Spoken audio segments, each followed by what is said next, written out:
Oiê! No vídeo de hoje eu vou contar pra vocês como eu estudo pelo Duolingo. E, se você não me conhece, prazer, eu sou a Adriele Finocchetti e aqui eu compartilho um pouco da minha vida fazendo faculdade de Biomedicina e Direito. Bem, eu vou contextualizar vocês, né? Atualmente tenho 21 anos, já sou formada num curso de inglês, fiz um curso de inglês para adultos e esse é o meu contato com o inglês e espanhol. Me criei, né, infância indo pra Ribeira, Uruguai, então eu tive muito contato com a língua. Meu avô falava espanhol, escuto muita música, então ela sempre esteve presente, mas eu nunca tinha começado a estudar. E aí, eu quero mostrar pra vocês como que eu me organizo estudando com o Duolingo, porque sim, tu não vai ficar fluente estudando só com o Duo, mas eu acho que ele é uma ferramenta, assim, ó, sensacional. Depois que eu fiz o curso de inglês, eu percebi que tu não precisa necessariamente pagar para aprender um idioma, né? Muitas pessoas falam, ai, tu consegue ser autodidata, aprender, a gente não leva a sério, por quê? Porque a gente não sabe como começar. E eu vi que no inglês eu tive uma base, eu prestava muita atenção na metodologia da professora, porque eu entendo que se tu aprende uma língua, tu consegue aprender outra. E é só questão de técnicas, jeitos, como tu vai fazer aquilo acontecer. Então, claro, foi uma ótima base, mas é aquilo, o curso não ensina tudo. É muito de ti ir atrás, procurar e aprender. Então eu vou mostrar pra vocês, olha só. Eu tenho esse caderninho, que não é caderninho, né, é uma pasta de revisões de inglês, tá? Cada vez que eu aprendia um assunto no curso, eu fazia um cartão. Então, por exemplo, esse aqui é os diferentes tempos verbais, certo? Aí aqui, ó, pra que é cada classe gramatical, regras de plural, exceções. Deixa eu pegar uma coisa mais tranquila, olha só. Dias da semana, final de semana em inglês, meses, estações. Assim como eu tenho dos assuntos mais básicos, eu também tenho dos assuntos mais avançados. Ó, aqui tem outros exemplos. Aqui eu tenho as partes da casa, comidas e bebidas. Então assim, gente, eu tenho todo o meu curso de inglês, ele tá aqui. Dá pra vocês acreditarem? Olha o tamanho disso aqui, quase 2 anos estudando. Mas isso aqui é muito, muito conteúdo. Então, pra inglês eu tenho essa pastinha e eu tenho este caderninho normalzinho, onde eu faço a leitura de News in Levels, que é as notícias em níveis, né? É o nome do aplicativo, se vocês quiserem eu vou deixar a foto aqui pra vocês consultarem. Que, por exemplo, ele tem nível 1, 2 e 3 de inglês, e aí tu consegue, tem o texto, né? Conforme o teu nível, mas é a mesma informação, é uma notícia. E aí ele tem um áudio que a pessoa fala devagar e depois então tu consegue escutar, tu consegue ler, é ilustrado. Eu acho muito, muito didático isso. O que eu fazia, tá? Primeiro, eu anoto o título e escrevo a notícia. Depois eu leio, eu escuto uma vez, 2, 3, quantos achar necessária, e leio. Depois que eu leio, eu começo a traduzir mentalmente, eu não escrevo a tradução, eu começo a pensar como, o que aquilo é. Se eu não conheço uma palavra, eu grifo a palavra no texto, ó, eu grifo a palavra no texto e em cima eu coloco então em português. Mas fora isso não tem mais nada em português, é só quando tu não entendeu uma palavra e aí tu continua lendo. Eu fazia, tá, porque agora eu dei um tempo nos textos, de acordo foi avançando, eu fazia essa leitura intensa e em seguida eu ficava lendo cerca de 10 minutos o mesmo texto, porque isso melhora a tua pronúncia de uma maneira. Eu fazia 3 textos por semana, tá? Mas vocês podem fazer mais, podem fazer menos. Tudo vai depender do tempo disponível que vocês têm. E para o espanhol, então, para seguir a linha, né, dos cadernos de estudo, eu tenho esse aqui para inglês e eu comprei esse aqui, gente, para espanhol. Olha só. Eu faz 3 semanas que eu comecei, mas ó, eu anoto a sessão, o assunto e as frases principais que tem. Ó, em espanhol tá em roxo, quer dizer, tá em espanhol, e em azul tá em português.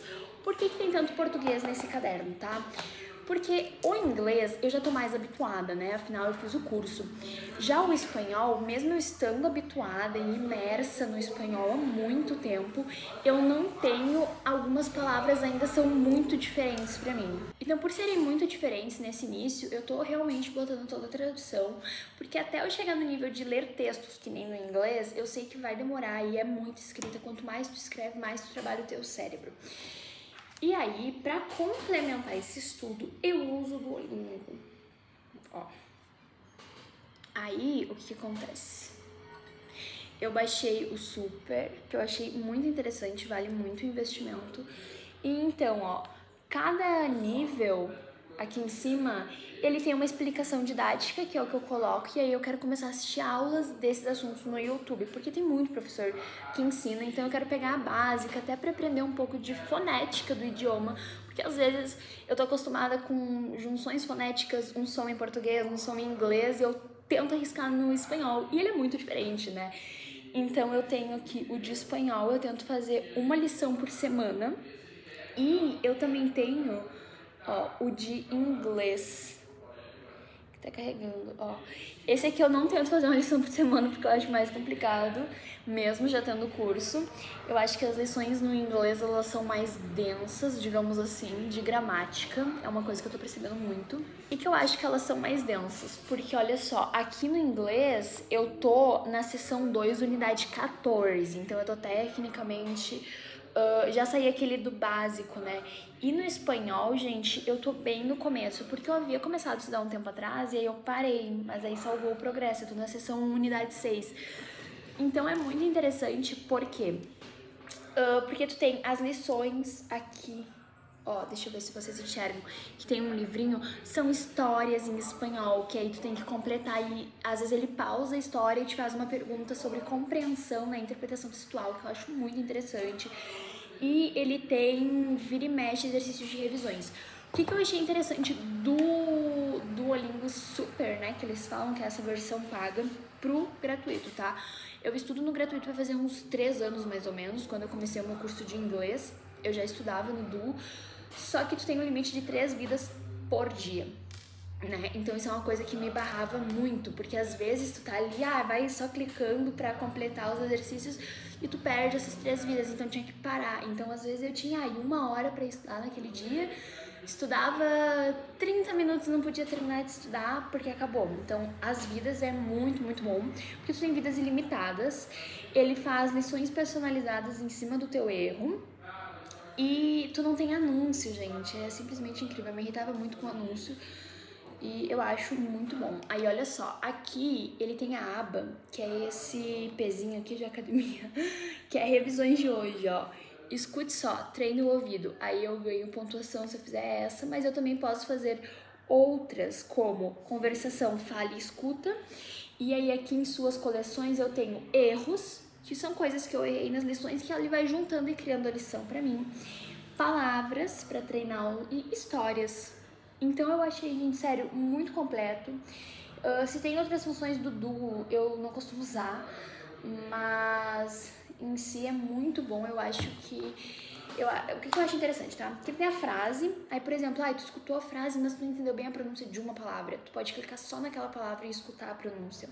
Adri, mas tu vai chegar lá na hora, vai ser um pouquinho diferente a pronúncia, mas é muito melhor tu ter uma pronúncia meio errada pra melhorar do que tu não saber pronúncia nenhuma. Essa é a minha teoria. Sei que com o Duo a gente não fica fluente, mas ele é uma chave, gente, assim, ó, fundamental, tá? Eu lembro que quando eu fazia exercícios do cursinho, pra quem não sabe, eu fiz o QI Fly, da QI Faculdade de Escola Técnica, e as atividades do cursinho e as atividades do Duo são extremamente parecidas, porque ele trabalha os três, tá? Ele trabalha a tua fala, ele trabalha a tua escuta e tua escrita em jogos interativos. E eu acho muito interessante, porque quanto mais interativo o teu aprendizado é, melhor é a tua fixação. E claro, né, gente, então eu vou deixar uma lista aqui de coisas que eu faço, resumidamente, para o estudo, né, de idiomas. E sempre tem que lembrar, tu vai estudar, mas de acordo o teu tempo disponível na semana. Não adianta tu querer estudar, quero estudar 5 horas na semana, sendo que tu tem 2, sabe? Então, vê onde é a tua prioridade. Por exemplo, eu escuto e entendo bem, mas o meu problema é na hora de escrever. Foca na escrita, então, sabe? Eu lembro que eu posterguei muito o início do estudo do espanhol, porque eu tinha alguns objetivos com o inglês, né? Eu fiz o inglês... óbvio, por ser uma língua muito, muito usada, é a língua mundial, digamos assim, mas também porque para biomedicina eu sei que eu precisaria muito. Eu leio textos de biomedicina em inglês, eu me viro em plataformas em inglês para mexer em questão de estudo e tudo mais, Então, eu acredito que isso foi muito importante pra mim, mas depois que eu atingi esse objetivo interno que eu tinha, que não é, a fluência, né, aquela coisa, aquela fala limpa, tranquila, não era esse o meu objetivo antes de começar a estudar o espanhol, mas era esse agora que eu alcancei esse. Claro, nunca paramos de estudar porque é muito interessante, né? Hoje eu consigo me virar no inglês numa conversa, pedir alguma informação, consigo tranquilo, mas eu ainda não tô aquela coisa, sabe, desenrolada 100%. Então eu resolvi iniciar o espanhol. E o que eu tô percebendo, né, nessa terceira semana estudando os dois idiomas juntos? Que parece que a nossa cabeça funciona muito melhor. E tipo assim, quando eu digo muito melhor, é muito melhor mesmo, porque assim, quando tu tá estudando uma língua e tu parte pra disciplina, seja faculdade, escola, qualquer estudo que tu faça, curso livre, qualquer coisa, parece que a tua cabeça vê aquilo como se fosse uma coisa mais difícil do que realmente é. Quando tu começa a estudar um segundo idioma junto, eu acho muito interessante. Eu vi as pessoas falando que era mais fácil de aprender dois juntos do que um sozinho. E realmente, gente, é mais fácil, porque o teu cérebro começa a fazer várias associações. Às vezes eu penso alguma coisa do meu dia em inglês e eu fico, como é que vai ser em espanhol? E fico forçando meu cérebro e é muito legal esse estímulo. Esse foi o vídeo de hoje, eu espero que vocês tenham gostado das minhas dicas. E me contem aqui se vocês fazem isso também ou algo parecido. É isso. Tchau!